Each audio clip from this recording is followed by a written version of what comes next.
Hello, everyone, and thanks for joining us on this episode of the Pave It Forward podcast. My name is Phil Metzger, and with me is Kevin Gray, and we are here to help leaders in the paving industry who are looking to run more efficiently, meet their ideal customer, and improve the lives of those around them through meaningful work. Kevin, how are we doing today, my man? Doing good, my man. I'm doing good. We're back here for another Saturday showdown.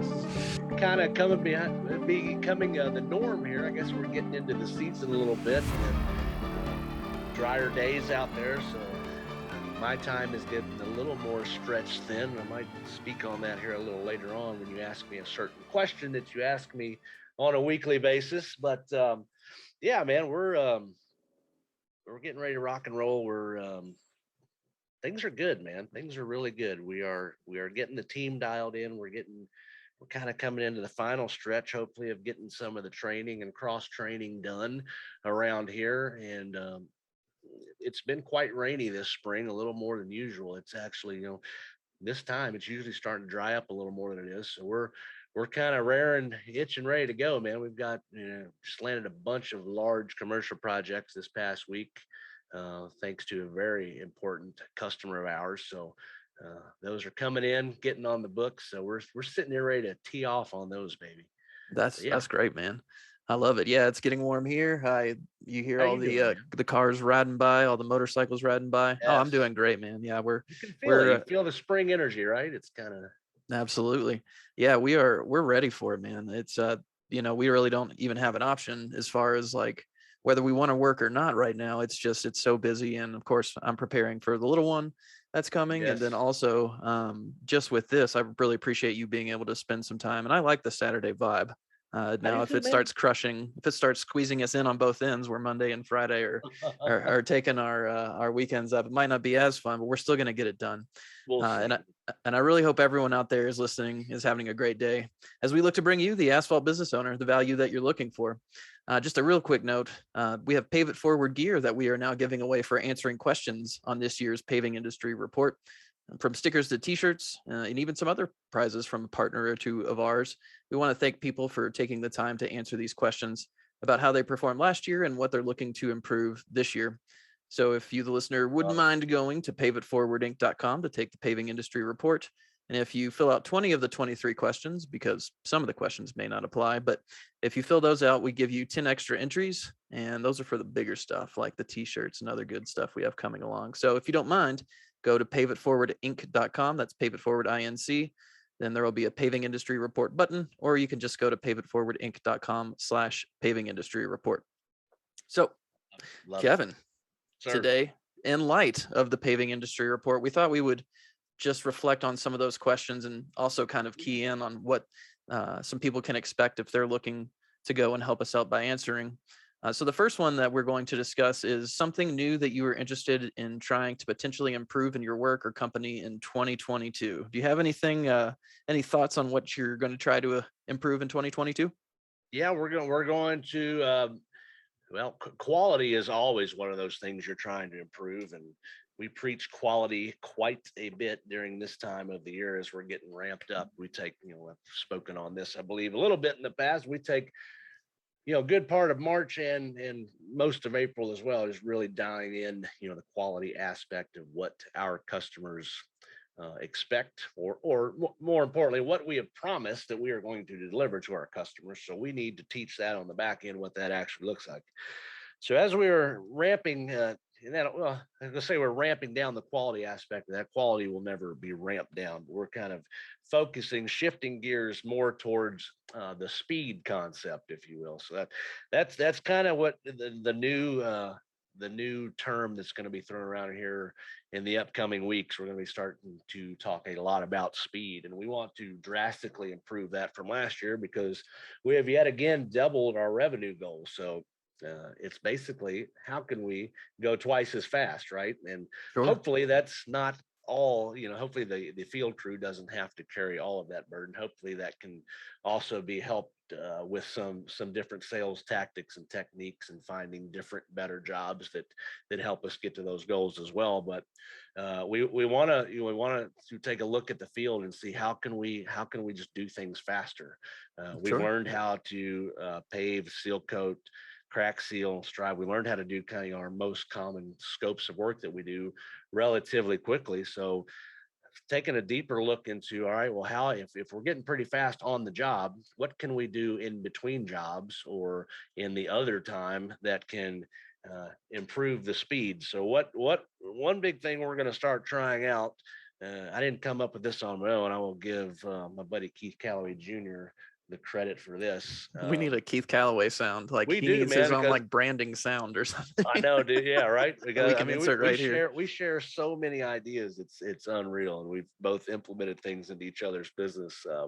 It would be really cool if they were closer to us and we could create a conglomerate, because I feel like we could take over the world almost. Like it's pretty cool. At least I feel that way. Maybe I can be the gap between you two and Right in the middle of the there, you country. But yeah, there you go. we have to bring him in here. Yes, But yeah, I actually we're gonna keep make it happen. for the video. We have a little video animation that happens with the person's name and then Yeah, their handle. I just keep his ready to go because I hey, use it in fire it, about 70% fire it. of his episodes. So that's Keith at KNL, Yep. just so you know. But Yeah. yeah, and you And so actually they go go ahead. ahead.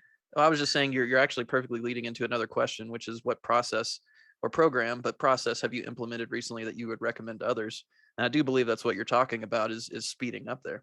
Yeah, well, yeah, I'm going to tell you, what we're going to, if we're going to improve speed, a couple of the processes, yes, it is leading into the next question. So, yes, answering the question prior, if you're asking what are we interested in trying to potentially improve in 2022, it's going to be speed. It's going to be the common denominator going forward. So, in order to do that, couple things we're going to implement. We had 2 new triaxle dump trucks ordered. They should be here within the next week or two.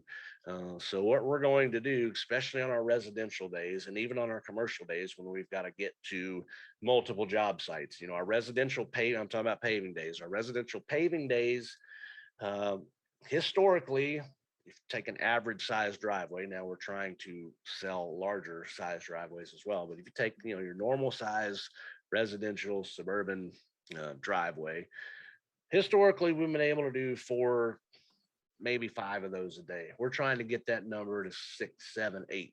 How are we going to get faster? So what we're going to do, we've just our new 395 Weiler paver has landed in our yard. It's big, it's bright, it's beautiful, it's orange. I cannot wait to get that thing dirty. It's the first load of mix that goes in those pavers, man. It'll never be the same. So we've got that baby ready to go. So now we've got 395 Weiler, we've got the 385 Weiler. We're going to buy another equipment trailer because we've got multiple skid steers, we've got multiple rollers at this point. And we're essentially every day we go out, especially on these driveway days, we are going to take out a paving kit on 2 different trailers. So truck number 1 with trailer number 1 is going to take out a paver, skid steer, roller, go to job 1. Maybe an hour later, the truck the truck driver will come in, maybe an hour later, he's going to take another truck with a fully loaded paver, skid steer, roller. He's going to go sit at job 2, unload that equipment, and be ready for when the crew gets done with job 1.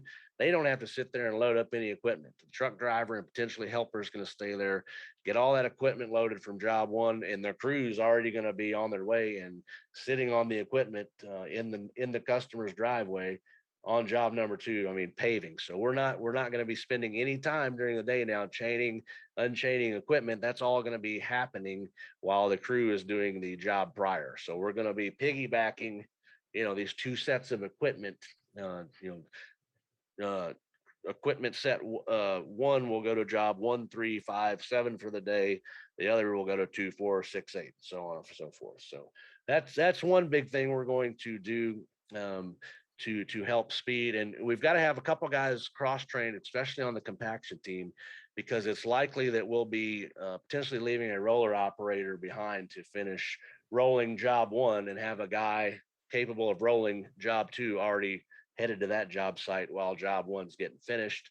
That's the last piece to get loaded on the equipment, and it's rolling to job 3. So that makes sense. We're basically nonstop production all day. We're gonna, if we got to do it, historically we were doing 5 jobs a day. We've got to move 5 separate times during the course of that day. And that's typically a 30 to 45-minute process every time of chaining and unchaining equipment. So that gets eliminated. That gives us an extra 3 hours a day, maybe 4 hours a day that we can be in production mode. So um, that's a biggie. Another thing we've done on our prep side, we've historically just ran one prep crew, and it's consisted of a skid steer, milling heads, milling attachments, pickup broom, bucket, a roller, and all, saws, weed eaters, all the other stuff, picks, axes, shovels, all that stuff we need to get jobs ready to go. We have added, we're actually demoing a Caterpillar 306 mini excavator, and we've already got a truck and trailer for that. So what we've done, we've taken one man off our prep crew, and he's going to drive a truck by himself with the trailer with that mini excavator, and he will go. This is for our residential tear out jobs. We're removing the existing driveway, or we're adding on, we're cutting new ground, so we're digging up blacktop or concrete, whatever, or digging out the new driveway, digging out the earth for the, maybe in addition to the driveway. He's going out and doing that by himself, getting all that cut out and loaded onto the truck, and kind of just basically rough getting all the demo work done. And he's moving on to the next job. And then that historical prep crew, which is be 3 men. This will be skid steer, roller, hand tools, rake, shovels, all that stuff. Will come behind, just that, one man and one excavator team. They'll come behind and then do all the finish and detail work. So they'll do the weed eating, do the final rock grading, do the compaction. So basically, we're not waiting for all that tear out work to be done. With most of the time when that tear out work's going, it's all the machine doing all of the work. So you got a couple guys just standing there waiting for a couple hours until that stuff gets ripped out and loaded on a truck. Well, we found a piece of equipment that one man can go out and remove these driveways or whatever kind of removal we're doing solo dolo, and then the rest of the crew can come in and be productive and efficient. So it's again, it's basically eliminating any moments and periods of downtime or stand around time or loading time, during the course of the day. Because I was like, all right, if our crews are essentially pretty darn fast already once they get onto a job site, right? Where can we gain minutes elsewhere? Where can we gain time? Sure. So we think those are going to be two, because we've also realized that if our paving crew is going to be going in double time, well, our prep crews better be going in double time too. So we were like, man, do we need 2 prep crews? Possibly. We'll see. We're going to try out this method that we've implemented first with the excavator and then the crew coming behind it. And hopefully that will stay out ahead of our paving boys, who, by the way, this 395 Weiler we got is the augers on this thing are massive. It is a well-built steel, it is a machine. And this thing, from what I've heard, I've never demoed one, but I've heard is very, very fast. So we should be paving in record speed. So that Love will to be hear interesting. that. So, yeah, speed, and speed. So if any of our guys are watching, and you're not ready for the word speed around here, you better get ready for the word speed around here, because it's coming down the track. Yeah, it's interesting. We got to keep the quality. Yeah, and that's what I was going to allude to here, was that one of our quotes of the year last year that we seemed to keep hearing and bringing up was slow down to speed up. But you're not talking about, getting people to move faster. You're talking about eliminating downtime. So that's really, you're not, you're hoping to not sacrifice any of that quality by having to literally speed up, but just improving the processes.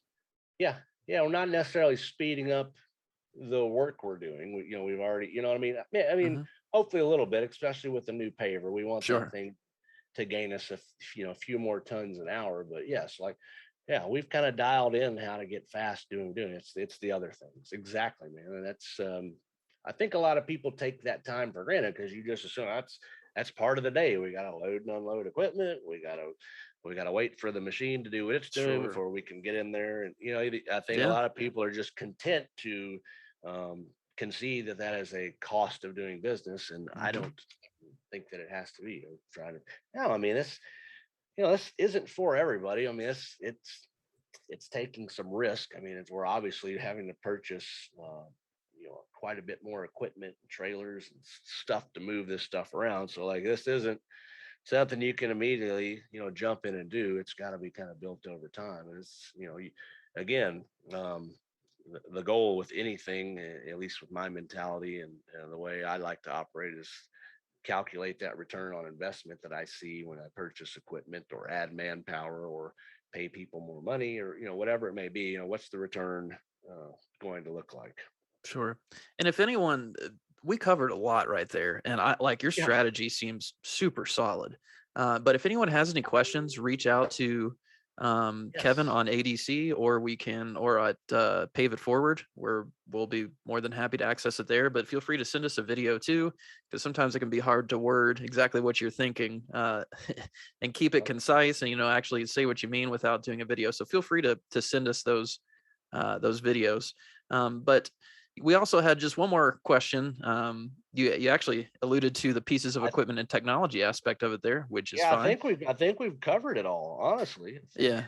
Well, it's I just the most valuable lessons in 2021. You had said was Yeah. cross training, and Yes. it's Yes. getting pretty key here, or it's getting pretty Yes. understandable why you think that. Yes. Well, it's pretty. I think in what I just explained should explain exactly why cross training is important, because there are going to be, people are going to be moving, along with this equipment.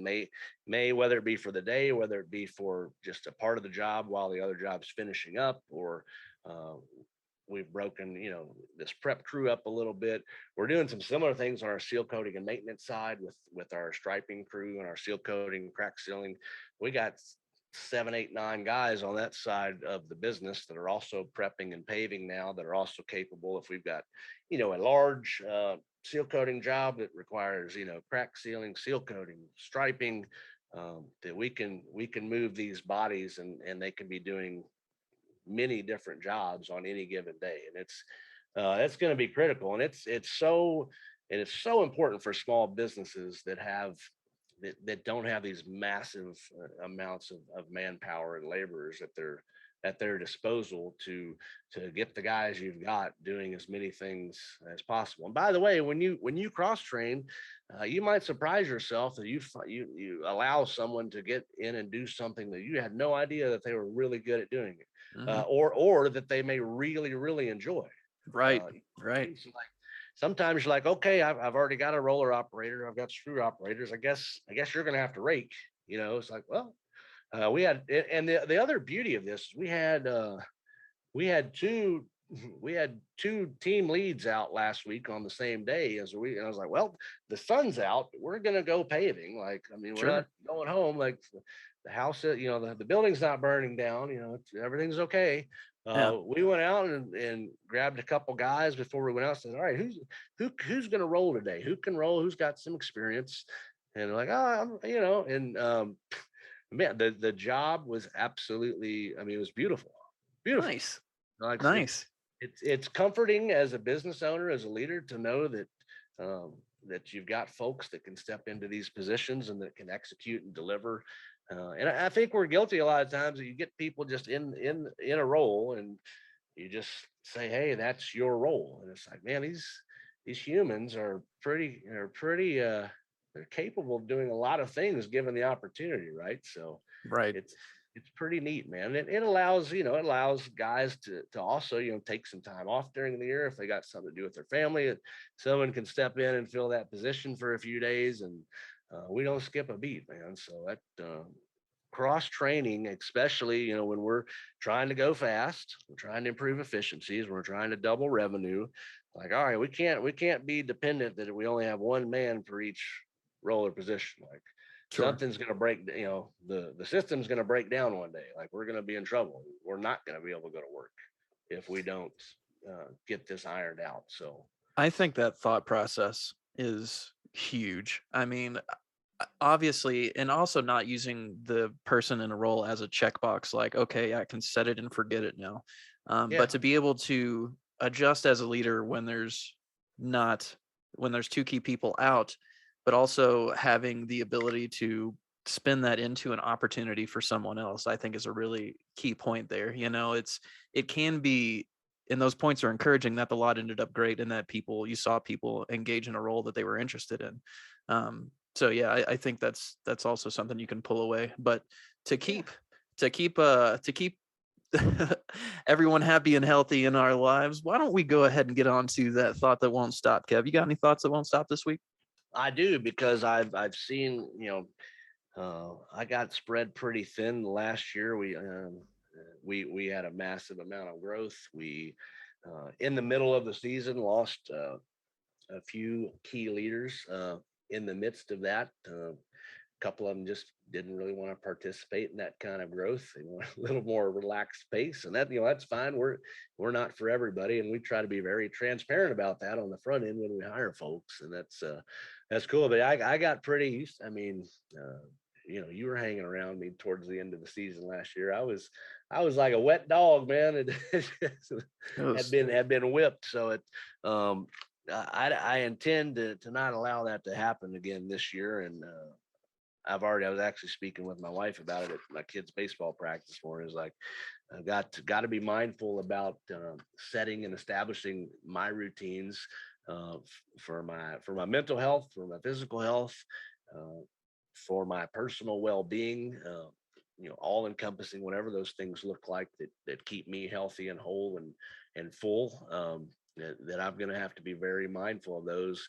It's just now getting ready to be May. We've got 7-8 months left to go. Like, we're just getting cranking, and I'm already having some feelings, not like I had towards the end of last year yet by any means, but it's I think it's good that I have an awareness, because I didn't have any awareness last year. I just went sure. in, both arms, like, let's go, Yeah. and Yeah. just and let it get me a little bit. So that's my thought that won't stop, is just making sure I'm taking care of myself, because there are so many folks here and in the industry alike, and my family that rely on me every single day.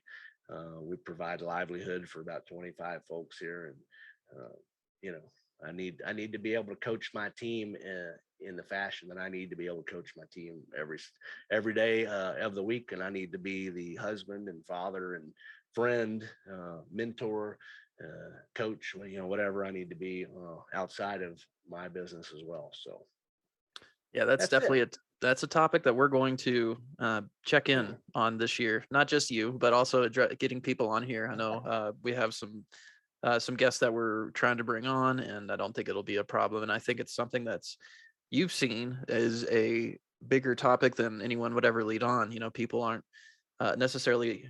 We're very thankful that they send you the messages of encouragement, but also Yeah, like I'm going through the same thing, and here's something that worked for me. Like it's not something yeah, that people typically put out there for everyone to see, but it's talked about a lot, and so it's good. And yeah, I am glad to because as business owners, and especially once you can get a feel for like your own company growing and momentum and things like that, where it can just become like, let's see how many things we can check off in a day. And yeah. after days, weeks, months of doing that kind of stuff, it can hit you, and it can hit you hard. So No yeah, doubt. Yeah. we'll And keep an eye on that. I think it's super important that we keep this topic, I don't know, not at the forefront, but definitely we need to keep it in rotation, because I think this industry as a whole is, we're construction workers. Like, I mean, you're supposed to be Superman, right? Like, nothing gets to you physically, nothing gets to you mentally, nothing gets to you emotionally. I don't care what profession you're in. We're all humans. So, like, you don't have to be macho just because you're a construction worker. Like, Sure. you you can be hard when you're out there working, but what are you going home with tonight? How do you feeling when you wake up in the morning? Like, how do you feel when you look at yourself in the mirror in the morning? You know what I Yep. mean? Like, That's uh, from the lowest paid worker or lowest performing worker to the leader in the that's industry. it, man. Yeah, So it's yeah. not just addressing the leader staying healthy. It's the company Oh, as a that's right. whole. Yeah, it's Yeah. it's everybody. Yeah, 100%, man. hundred Well, percent. real quick, my thought that won't stop. Website launch. Yes. We're 10 websites in now. We're super comfortable with building them. We understand our Hell strengths, yeah. and so we've been working for months on this launch, and it's neat. having this kind of formula of being able to offer new products and getting feedback and all that kind of stuff. But we're really excited because out of everything we've learned from when you and I first got together, and I realized that cool videos are nice, but I actually need to see how they perform and how they might perform best. That has led into how marketing works as a whole for a company. And with a website, it's your digital business card. It's your home base for information for potential customers. It's your way of gaining the best information because, as we've also learned, it's the most reliable source of data is your own website. Because uh, side note, Facebook will tell you it's about 60% more effective than it actually seems to be, as far as the number of guests they say they're sending your site over your site. But anyways, it's really exciting to be able to work with small business owners, especially in the contracting and paving industry spaces where, I mean, obviously we're exemplifying it this episode. You have to wear a lot of hats.